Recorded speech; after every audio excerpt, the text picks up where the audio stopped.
Hey guys, MMA Savant here, and this is going to be literally a really quick video. The fight card's coming up this Saturday, so I just want to talk about my picks for Cerrone versus Gaethje. I went 4 for 5 on my picks last night. The only one I got wrong was Edson Barboza and Paul Felder. I thought Edson won that one, but they gave it to Paul Felder, so anyway, one of the fights for the main card have been canceled as far as I know.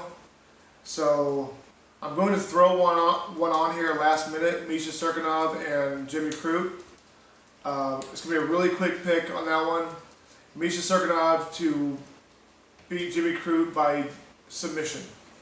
Jimmy Crute's undefeated and he's got a win over Sam Alvey, but I feel like Misha Cirkunov might be too big, too strong for Jimmy Crute. Okay. This next fight is really hard to get excited about. Both guys haven't really been too spectacular lately. Uriah Hall coming off a win over Bevon Lewis, whatever. It was a knockout win. It was a good win, but Lewis isn't the type of name to really raise your rankings with a win over. And Antonio Carlos Jr., Shoeface, is coming off a loss to Ian Heinisch. This isn't really a matter of who wants it more. This is a matter of who doesn't want it less, I guess. Basically, you have a guy in Uriah Hall, who hasn't fought in 9 months. He hasn't fought since last December. And a guy that really didn't show me anything that was world-class jiu-jitsu in his last fight. So maybe they're just kind of indifferent or apathetic towards fighting as of late. The biggest name on Cowboy Sapach's video or fight list is Tim Bosch. That's for Shoeface. The biggest name, but now Uriah Hall has fought some big names. Like, win or lose, he's fought Gegard twice. He's fought Chris Weidman. He's fought Chris Weidman wasn't big yet, but you get what I'm saying. Kelvin Gastelum, Derek Brunson. He's fought bigger names. So this fight's it's really hard to get excited about, even though I'm a fan of both guys. I like Uriah Hall's knockouts, and I like Shoeface's jiu-jitsu, his grappling. He's got a really cool, you want to see a really cool clip, watch him submit Gary Tonu with a flying leg triangle at Submission Underground. Now, only because I favor wrestlers and grapplers more, jiu-jitsu guys more, that's the only reason why I'm going to give a slight lean by split decision or decision to Antonio Carlos Jr. Like I said, that fight's really hard to get excited about for me. Next up, we have a heavyweight matchup between Todd Duffy and Jeff Hughes. Jeff Hughes is 10-2. He's coming off a loss to Maurice Green in a rematch. Todd Duffy's back again for the second time. His last fight in MMA was a KO loss to Frank Mir several years ago. Todd Duffy doesn't really try to improve his skill set, as far as I know. I don't think he has any plans on being a world champion or anything. When I was at Extreme Couture years and years ago, I would see Todd Duffy come in and train every once in a while, and as far as I remember, all he did was hit the bags. Was hard, heavy punches on the pads and the mitts and the bags. He didn't really do any grappling, as far as I know, and if he did, it was very basic, sprawl, single, double, very basic stuff. I think he just did the bare minimum because he could rely on his power. He came in the UFC, he knocked out Tim Hague in 7 seconds. His very next fight, I think, was a loss to Mike Russo. If you want to see the world's most devastating hammer fist, watch that fight. Uh, then he kind of got cut. He rubbed Dana White in the UFC brass the wrong way.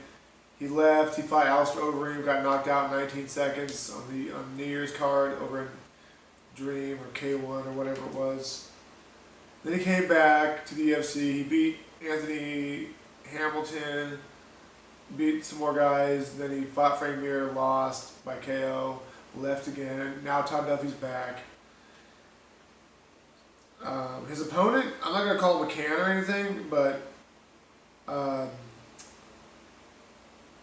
he's a big guy, but no real special skill sets.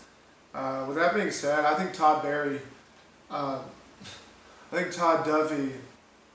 gets this one done by blitz KO in the first round. That's my prediction. He's just going to bombard him and just blitz him and, put him out. So for my next fight, we have Glover Teixeira is going to fight Nikita Krylov. Glover Teixeira, for those who don't know, is my arguably, for a long time, my favorite light heavyweight. We got some new guys jumping from middleweight to light heavyweight, so Glover Teixeira is still definitely top 3. But he's fighting Nikita Krylov. Glover Teixeira's skill set is just too good. I see Glover Teixeira getting the submission or TKO in the second round. Glover's only loss are to really good guys and like Corey Anderson by a decision. Corey Anderson's good, but he'll never be a champion. Number one, he can't sell tickets, and number two, I want to see how he does against Johnny Walker. Two very different styles. Anyway, Glover's only losses are to Corey Anderson by decision, of course. Before that, it would have been Gustafsson by KO. Rumble Johnson due to one-punch KO. Then it would have been Phil Davis by decision. UFC 179, I think. And then John Jones by decision. UFC 172 in Baltimore. And some of his wins are Rampage Jackson, Kyle Kingsbury, James Tahuna, Fabio Maldonado. If you want to see a really good fight, a really good execution of the jab and everything, watch Fabio Maldonado's second and third round against John Vellante. Really cool. Anyway, Nikita Krylov's a master of sports and different things, and he's got good grappling. He's got some decent wins, but I think Glover's too much for him. Glover could have been like the next big thing, but visa issues held him out of the UFC for like 7 years. So I see the Abu Dhabi medalist, second degree jiu-jitsu black belt, former Chuck Liddell training partner with knockout power. I see him getting the win. Glover beat Ryan Bader, by the way. I see Glover getting the win over Nikita Krylov. Finish in the second round. Okay, now to the main event. Donald Cerrone and Justin Gaethje are going to fight. Justin Gaethje's coming off a win over Edson Barboza by KO, and his only 2 losses in his entire career are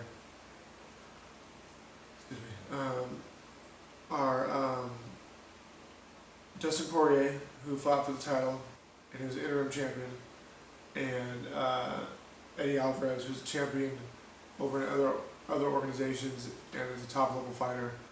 And he was a champion in UFC too. he beat RDA and lost it to Conor McGregor. Anyway, I just think that Donald Cerrone, who's a record of 36-12, is coming back too soon. He fights so often that he never had any chance to recover. If you break down their skill sets or whatever, striking, I'll give to Donald Cerrone. Leg kicks, I give to Gaethje.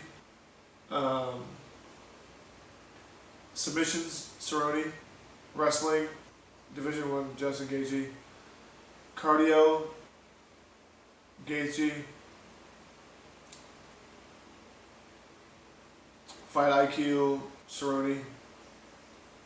But Cerrone's worst enemy is pressure. If you get up in his face and you stay at him the way RDA did, or Nate Diaz did, or Tony Ferguson did, he can't really ever get a chance to plant his feet and set up his strikes. And Justin Gaethje is very pressure-oriented fighter. He's always in your face. Now I understand that Gaethje or Cerrone got the better of Justin Gaethje in training or whatever, but I just feel like when the stakes are high and you have a chance to, I want Gaethje to win because I want him to fight Khabib. Not that whenever Donald Cerrone does that for him, but it surely doesn't hurt. With Justin Gaethje's pressure and Donald Cerrone's proclivity to not do well against guys that bring the heat and bring the pressure, I gotta go Justin Gaethje by TKO in the 4th round. I'm a big fan of both guys, but I just feel like there's two ways Donald Cerrone wins. It's catching him with a head kick, which is very possible. I definitely see that happening. And Justin Gaethje, if you shoot for a takedown of Donald Cerrone, he's so slick with submissions and with his triangles and everything that the smart game plan against him would be to shoot for a takedown in the last 20-25 seconds of each round. Secure the round for yourself, do a little damage, get the win of that round. I personally wouldn't shoot for a takedown of somebody that slick with submissions.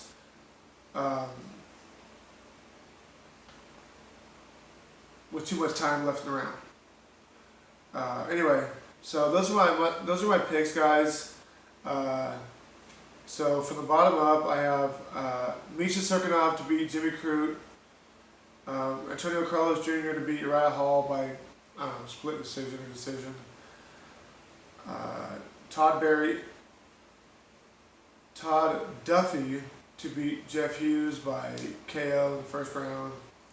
Glover Teixeira to submit, or perhaps TKO Nikita Krylov, maybe in the 2nd, and Gaethje to finish Cerrone in the 4th round. I love to see Gaethje and Khabib after Ferguson and Khabib. I think it'd be a great fight. I personally don't really care about Conor McGregor. If you're kind of out of sight, out of mind, and MMA is a very fickle game. It's like, what have you done for me lately? Conor,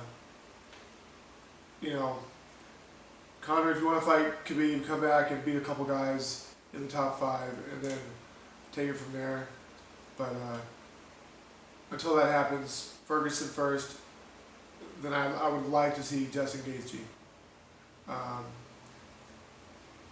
Now, I know Nate's fighting, oh wait, no, never mind. That's not welterweight, so it doesn't matter anyway. Okay, so with that being said, those are my picks, guys. Thanks for watching my video. Please subscribe, leave a comment below. Tell me what your picks are, and I'll see you guys later. Thank you.